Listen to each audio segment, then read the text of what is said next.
So we're going to need Congress to step up to provide funding to get this done. And we're going to get that done, God willing. Over the next few days, we're expecting strong wind gusts that could move, more fires, more fuel for fires. And I'm continuing to direct the federal government to do everything possible, everything it possibly can to help California. I've sent equipment to Los Angeles, including helicopters, tanker planes, and fire engines. And our allies in Canada and Mexico have sent 130 firefighters and emergency responders, as the team knows. I've asked Bob Fenton of FEMA to help Hawaii after the Maui fires to take the lead in coordinating the federal support and debris recovery and removal in Los Angeles. And the first step of that is coordinating between FEMA, EPA, and the Army Corps of Engineers to remove the hazardous debris before you can get in and remove it all. And that hazardous debris includes things like propane tanks, electric vehicles, battery walls. Then the monumental task of removing the rest of that debris can begin. It's a monumental task. And I've activated 500 Marines from the base in Pendleton to stand by to help in search and rescue, airlift support, and food and water distribution. And I want to be clear, we're not waiting until those fires are over to start helping the victims. We're getting them help right now, as you all know. People impacted by these fires are going to receive one-time payment of $770, one-time payment, so they can quickly purchase things like water, baby formula, and prescriptions. So far, nearly 6,000 survivors have registered to do just that, and $5.1 million has gone out. And I encourage everyone who has been impacted to get assistance. Go to disasterassistance.gov or call 1-800-621-3362. Let me repeat that number. 1-800-621-3362. Before I turn this over to Vice President Harris, let me say again to all the incredible firefighters and first responders, thank you, thank you, thank you. Los Angeles is a city of angels, and you're now the angels, all of you. You're the angels literally saving people's lives, and we owe you. We owe your families who are also in harm's way, and you're still going out and doing your job. To the people of Los Angeles, thank you for sticking together, for helping one another through an unimaginable loss. And I want you to know, and I mean this, I want you to know we have no higher priority than the safety of you folks in Los Angeles. We're going to keep doing everything possible to help you get through this. And Vice President Harris, I now turn it over to you. Thank you, Mr. President. So what is happening in Los Angeles is truly heartbreaking, and there's an extraordinary amount of trauma that so many people are experiencing through loss of life, loss of their homes, loss of normalcy. And what I would ask is that on this day 7 of the fires, in the midst of the extraordinary exhaustion that everyone is feeling on so many levels, that we stay vigilant. The next 48 hours, as we will hear, are very critical. The winds are going to pick up with wind gusts that may reach as much as 70 miles per hour. And so this is the time that everyone must be vigilant, follow whatever orders you are receiving from your local authorities. If you are in any area where you may be called to evacuate, collect your belongings that you would want to take in the tragic event that you have to evacuate, and please be ready and prepared in that event. Lots of people who still have a home, who are under evacuation order, I know you want to get back home, but this is a time to be patient. There is still so much work that firefighters, police officers, FEMA, and others are doing that is about search and rescue.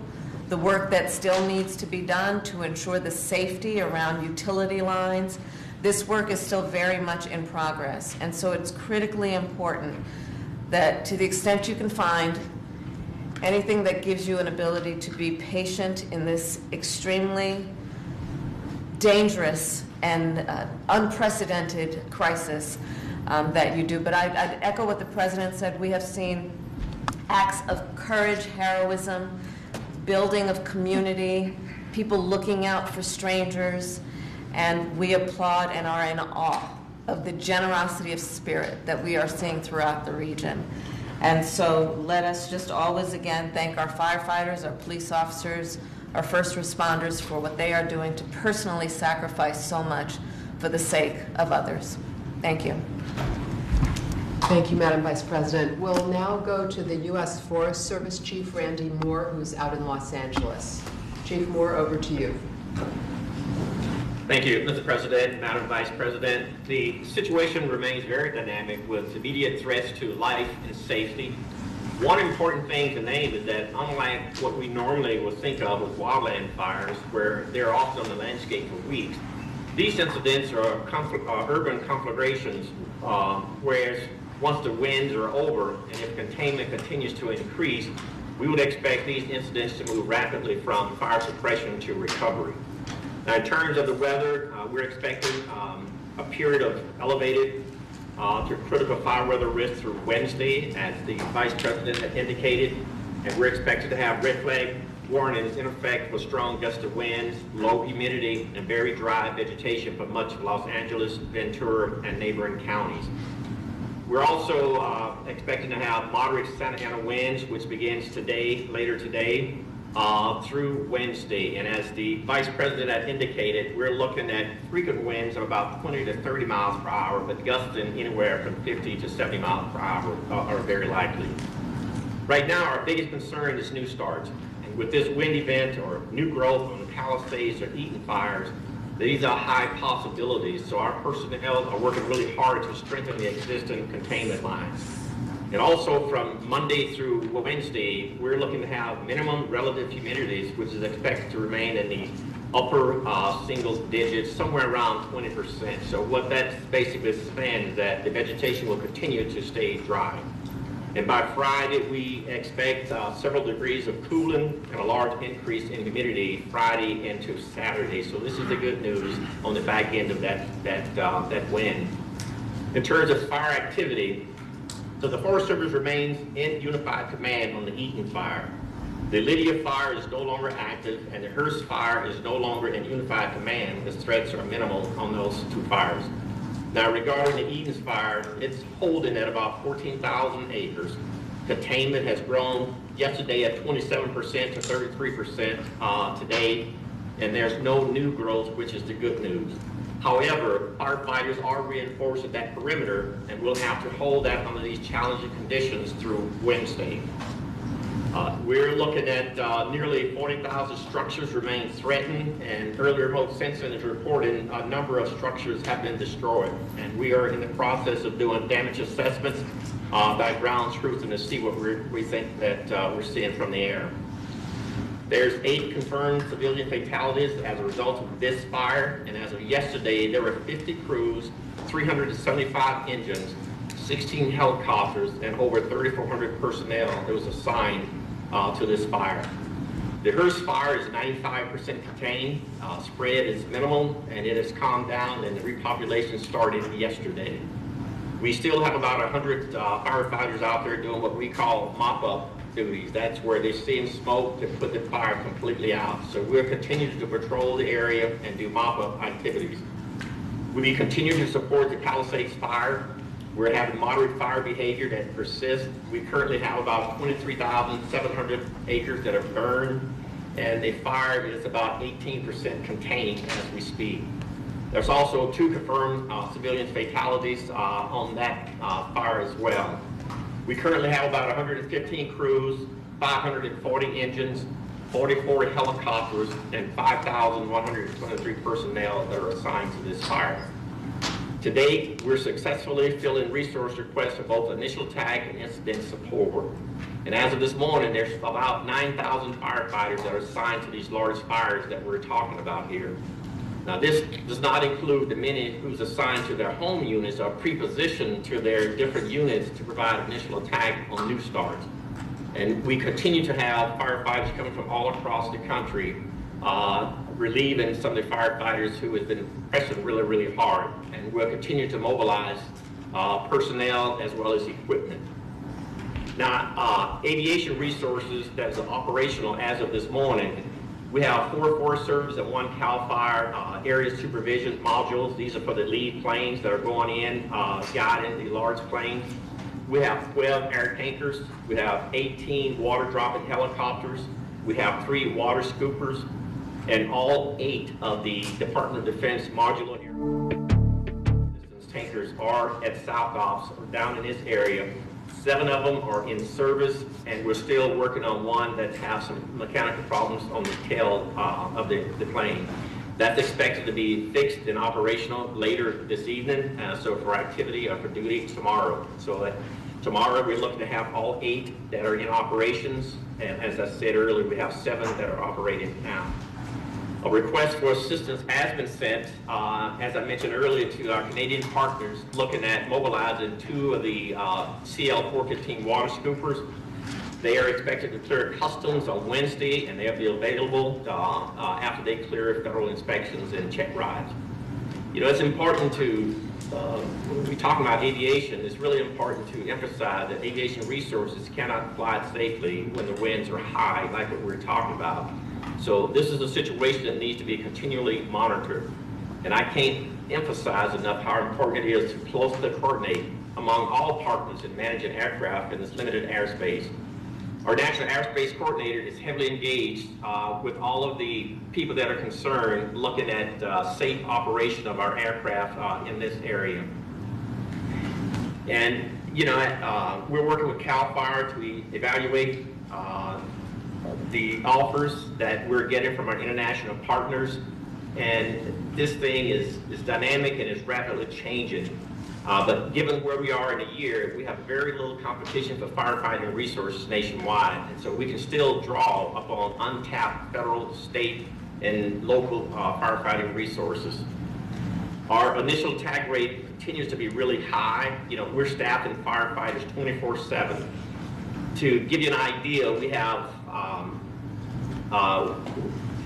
right at about 2,000 federal firefighters that are in station for what we call quick response emergent fires. That's the new starts. To give you an idea of how successful this group of people are, this group of firefighters are, since January 6th, we've had 235 new fire starts. And we have kept many of those, just about all of them, down to 5 acres or less. And I say that because that's pretty significant considering just the 4 large fires that we've had and the damages it's causing. This team of firefighters, both state, local, federal, and others tribes, have kicked back 235 new starts of fires. So we're looking at moving into post-fire recovery at some point, so the efforts are already underway. We've already provided post-fire imagery maps to the state's watershed emergency response teams, as well as the federal response team for both the Eaton fire and the Palisades fire. And we're in the process of also doing the same thing for the Hearst fire. Now, these post-fire images that we are providing, they're basically soil burn severity, which a team uses to produce a soil burn severity map. So we can look at the type of reclamation activities that need to take place after the fire. The Forest Service is also coordinating with our fellow USDA agencies, including Rural Development, Farm Service Agency, and Natural Resources Conservation Service, to provide an integrated effort for long-term recovery needs. And our research department is also working with the City of Los Angeles and other water providers to provide some ash contamination modeling for water users. So we're likely to have boots on the ground of these teams by Thursday morning after the red flag incident subsides. End of report. Randy, is there any more support the federal government can be providing support to the firefighters doing this heroic work? Anything else we could do? I think when you look at the amount of aircraft, I think we provided everything that's been asked for and that's needed. In terms of firefighters, we have what we call UTFs that's unable to fill. We don't have any unable to fill positions that have been requested to date. Thank you. Madam Vice President? Randy, if God forbid, the fires go beyond Los Angeles County, given the surge of resources into Los Angeles, what is your level of confidence that we'll be able to get the resources to any neighboring county in time? I'm confident that we'll be able to get the resources. We have access right now to about 15,000 firefighters that are not currently being used, that's not needed. So if things got out of hand, and let's just say that the wind conditions blew the fires back out into the wildland, we do have firefighters pre-positioned in a lot of different areas to look at that initial attack. And I mentioned the 235 fires now that these same groups of people have been able to bat down to about 5 or 6 major fires. Can I ask one more question, Randy? Are you hearing any misinformation that's going out? False assertions that are being made about the state of the effort to fight the fire? Well, I mean, there's always rumors with large fires like this, Mr. President, and one of the things that everybody wants to know is how these fires start. And until the team of investigators conclude their investigations, we don't really know. And so there's a lot of speculation out there about how these fires start, but there's no proof to validate a lot of these rumors that we're hearing. Thank you. Thank you, Randy. Now to Administrator Criswell from FEMA. All right, thank you, Liz. Mr. President, Madam Vice President, you know, at your direction, I was on the ground there on Thursday and Friday. I had an opportunity to meet with incident commanders at both the Palisades fire as well as the Eaton fire. And again, I think you see the images on television, but it just doesn't compare to what you see in person, right? And you see the devastation. I mean, you talk to the family members and you talk to the community members, and they talk so much about how proud they are of their community. And I think one of the things we've talked about a lot is, you know, they say the community is gone, but the community is there. The community spirit will continue to exist. And we had that long conversation with the Pasadena mayor when I was there, and it was, you know, really telling on how proud they are of these communities. And so that's why, as Randy and his teams are continuing to try to put out these fires, FEMA's programs are in place to help support all of these families that have been impacted. I think right now we have about 8 shelters that are still open. The shelter numbers have been remaining at about 700 to 800, you know, day over day, which means there's a lot of people that are staying with family and friends, or they're staying in hotel rooms. And so that's one of the things we can cover. It's one of the programs through the Major Disaster Declaration, is we can reimburse these families for the hotel costs that they're experiencing now, in addition to giving them that serious needs assistance of $770 for like clothes. They just need to buy clothes. They left with nothing. And so those are the first kinds of resources that we're going to be able to provide to so many families. And in addition to the just over 6,000 that you mentioned, Mr. President, that have already gotten the serious needs assistance, we've got almost 33,000 that have registered for assistance. And this number goes up a little bit every day, but we think it's going to continue to rise as we can get into the communities. We have our disaster survivor assistance team members that are going out into the community. You know, they normally walk door to door. In this case, the fires are still burning, so they can't. And so we have them in the shelters, but we've also put them in the public libraries, where we know people are probably going to help register to get information. And then we'll continue to work with the mayor and the governor on other places where we can send our folks, so we can reach the people that haven't gotten into the system yet. And so we'll continue to work with them to make sure that we can support them as they register for assistance. And some of them are already getting notices and letters, you know, that the information has been received, but it's not final yet. There's a lot of confusion about that right now, and we recognize that. Explain that a little more. So when somebody registers for assistance and they have not submitted all of their documentation, like what their insurance company is going to cover or not cover, they'll get a letter from us saying you're not approved yet. They get a letter from, they have no home. How do they get a letter? It's through email. So they get an email notification. I just want to make sure. Yeah, Yeah, they get an email notification to check their case and that it's been updated. But we want them to know that it just means we need the rest of that documentation. So I've directed my team to start calling every one of these families that have already gotten this type of a notification, so we can make sure that they know that, hey, we just need more documentation. We want to work with you and help you through this, because it's traumatizing, right? And then to have this bureaucracy, limit that.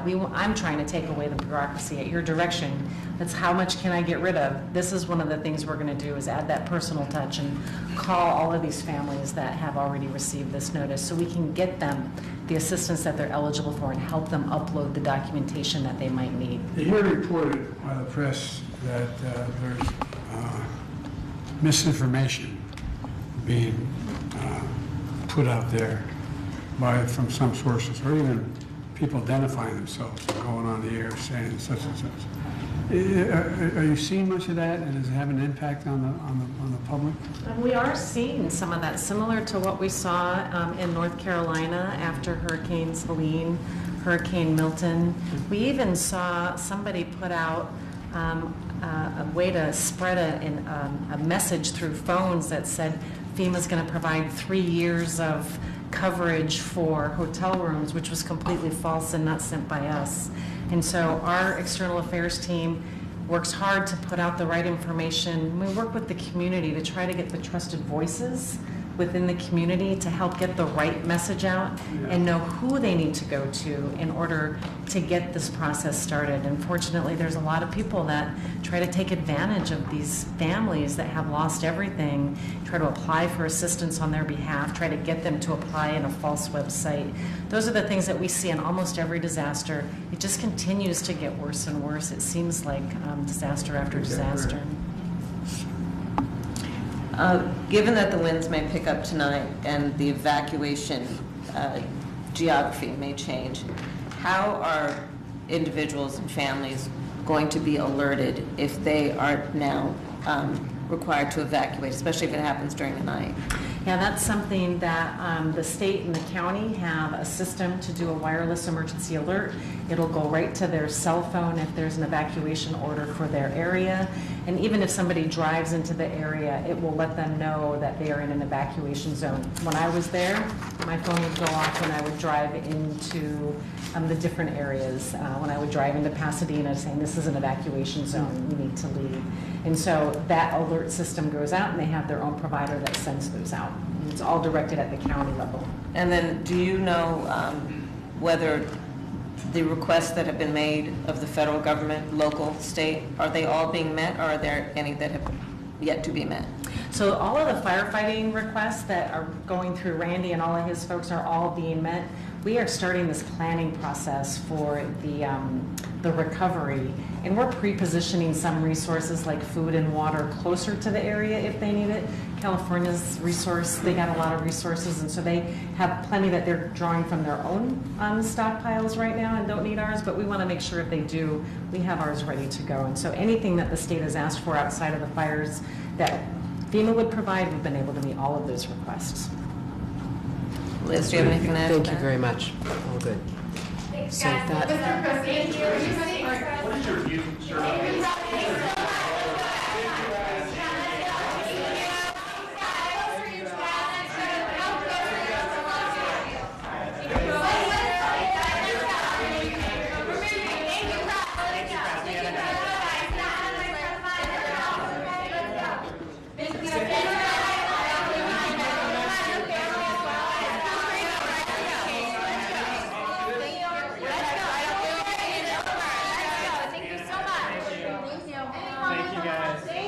Thank you. Thank you guys. Thank you.